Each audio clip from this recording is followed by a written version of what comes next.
पूंछरी में।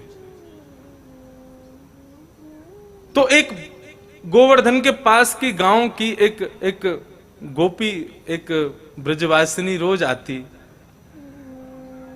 और कथा सुन के आती। कथा में ठाकुर जी की माखन चोरी लीला को श्रवण करके आती।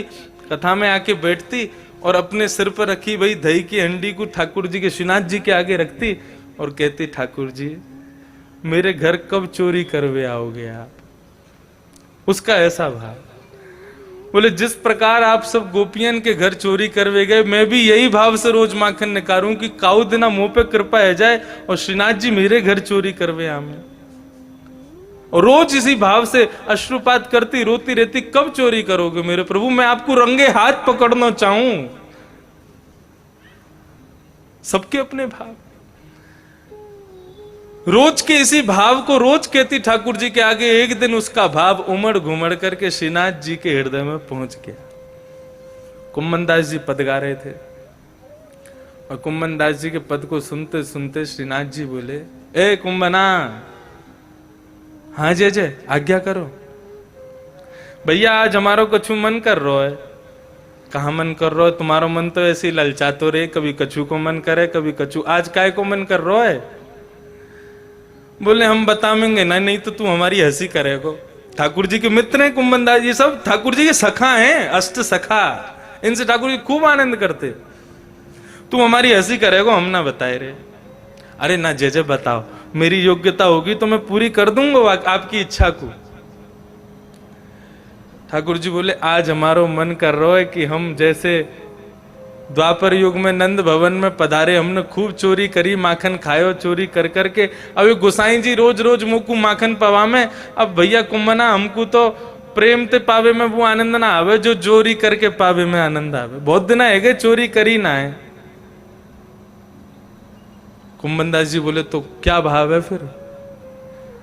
बोले यदि तुम हमारी सहायता करो तो एक गोपी रोज आवे और रोज आके कहे कि मेरे यहां आके चोरी करो, चलें चोरी करें हम बाकी यहां। कुम्मन दास जी बोले जय जय, हम राग सेवा करवे वारे, पदन की सेवा करवे वारे, हम पे चोरी वोरी को काम ना आवे।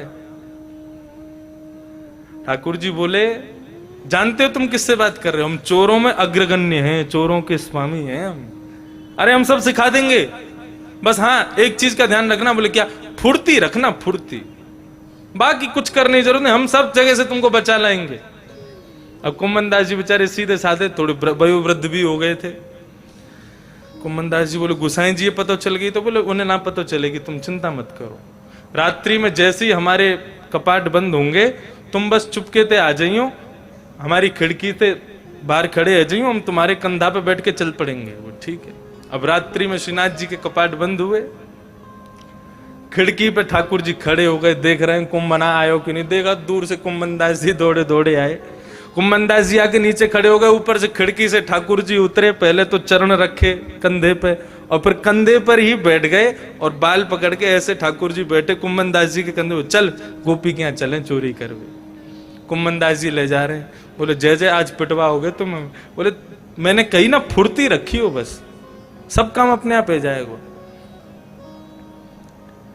गोपी के यहाँ पहुंचे। अब अटारीन पे ऊपर चढ़ के छत छज्जनते अंदर आंगन में पहुंच गए।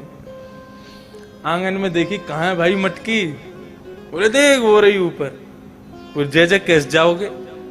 बोले करनो का है, अभी हम बैठे तेरे कंधान पे, अब खड़े आ जाएंगे, बस तू मेरे पामन ने पकड़ लियो, मैं ऊपर से छीका पकड़ लूंगा, स्वयं भी खाऊंगा तो को भी खवाऊंगा। वो ठीक है।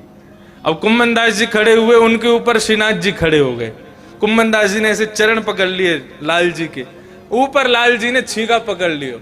अब छीके में से माखन निकाले और माखन निकाल के स्वयं पामे और बचो भयो अपने हाथ को जो माखन वहां में ठाकुर जी को अधरामृत लग गयो, वहां को नीचे ऐसे हाथ ले जामे और श्री कुम्मन दास जी के मुख में दे। और जैसे ही अधरामृत मुख में गयो कुम्मन दास जी के, कुम्मन दास जी तो सब सुध बुध खो गए। मैं कहाँ खड़ा हूं, कैसे खड़ा हूं, कहा कर रहा हूं। ऐसा अधरामृत कुम्मन दास जी को प्राप्त भयो। कुम्मन दास जी ने कही नेक झांकी तो देख लो ठाकुर जी की। झांकी जैसे ही ऊपर देखी महाराज ठाकुर जी खूब सुंदर मक्खन ले में अपने मुख में ले में, फिर कुम्मन दास जी को खिला में, नेत्रन से अश्रुपात होने लगे। इतने में ही कहा भयो, चोरी करते करते ठाकुर जी की धोती ढीली पड़ गई, और जैसे ही ढोली ढीली पड़ी महाराज, जैसी कटी काचनी जो ठाकुर जी ने पहन रखी, सोई नीचे आने लगी वो। अब जैसे ही नीचे आई, आज हरि देखे नंगम नंगा, ठाकुर जी अब ठाकुर जी ने, अरे ये कहा भयो, तो इतने में ही ठाकुर जी ने 4 भुजा धारण की। बोलो चतुर्भुज स्वामी की जय हो, चतुर्भुज वारे की जय हो। चतुर्भुज धारण की, 2 भुजा से तो अपनी कचनी पकड़ी और 2 भुजा से माखन चोरी करने लगे। अब इतने में ही हड़बड़ाहट में कहा भयो, ठाकुर जी के हाथ से छींके से मटकी गिर गई। मटकी गिरते ही गोपी उठी, अरे चोर आए चोर आए चोर आए, डंडा लेकर के जैसे ही बाहर आई, ठाकुर जी तो ऊपर ही खड़े, ऊपर ते छींके थे और अटारी पर चढ़ करके कूद काद के भग गए। अकेले कुम्मन दास जी वहां खड़े रह गए। कुम्मन दास जी तो आनंद कर रहे, आज ठाकुर जी को अधरामृत मिल गया। गोपी ने आके दे डंडा और मारे कुम्मन दास जी। आसपास के लोग आ गए, भैया कौन है पीट रहे, ने उजालो तो कर लो, देख तो लो कौन है। उजियारो करके देखो, गोपी बोली, अरे ये तो वही बाबा है, श्रीनाथ जी मंदिर में पद सुनावे। अरे बाबा बुढ़ापे में चोरी करवे आयो, घर पे मांग ही ले तो हम तो मक्खन दे देते। अब कुम्मन दास जी के तो नेत्र बंद, मुख बंद, आंखों से अश्रुपात हो रहे हैं। कैसे बता मैं कि भैया मैं अकेला नहीं आया, श्रीनाथ जी मेरे संग आए। कुम्मन दास जी बेचारे जैसे तैसे वहां से बाहर आए तो ठाकुर जी कदम्ब के वृक्ष के नीचे बैठे। अरे कुम्मना कैसी रही चोरी? लाल जी तुमने बहुत पिटवा दी, हम बुढ़ापे में हमारा नाम खराब कर दियो। बोले हमने तो पहले ही करी भैया, फुर्ती रखियो, चोरी में कछु नहीं, फुर्ती की आवश्यकता है। अब तैने फुर्ती करी नहीं, हम तो भगिया माते। लेकिन ठाकुर जी का वो स्वरूप कुम्मन दास जी के नेत्रों से जा ही नहीं रहा कि ठाकुर जी ने 4 भुजा धारण करके 2 भुजा से कजनी पकड़ के खड़े हैं और 2 भुजा से माखन चोरी कर रहे हैं।